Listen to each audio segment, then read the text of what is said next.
Stan McCabe was an exceptional cricketer.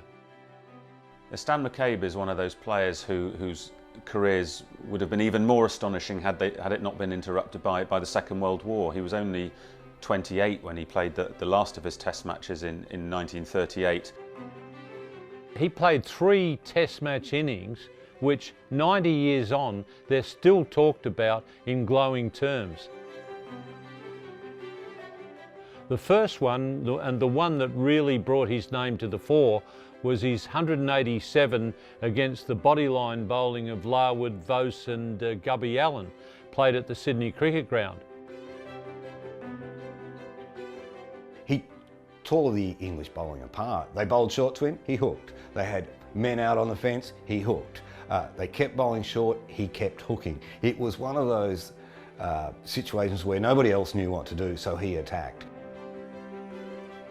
Then he played an innings 230 odd at Nottingham in 1938, and this innings is quite remarkable. Australia were chasing a huge score, they were in big trouble at 6 down, and McCabe scored the bulk of the runs from there to take Australia to 411.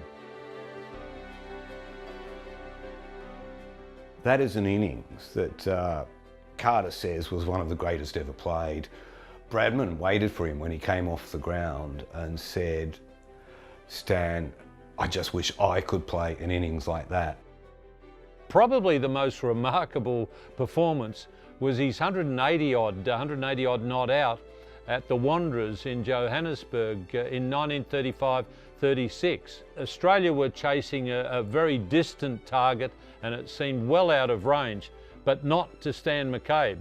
He went after the runs and he got to 180 odd, and his innings only finished because the opposing captain, Herbie Wade of South Africa, appealed against the light because he said his fielders were in danger from the way that McCabe was hitting the ball. Some of the old-time players who played with both Bradman and McCabe say that Stan was technically and aesthetically a better player than Bradman. The figures certainly don't show that, but he must have been a damn fine player.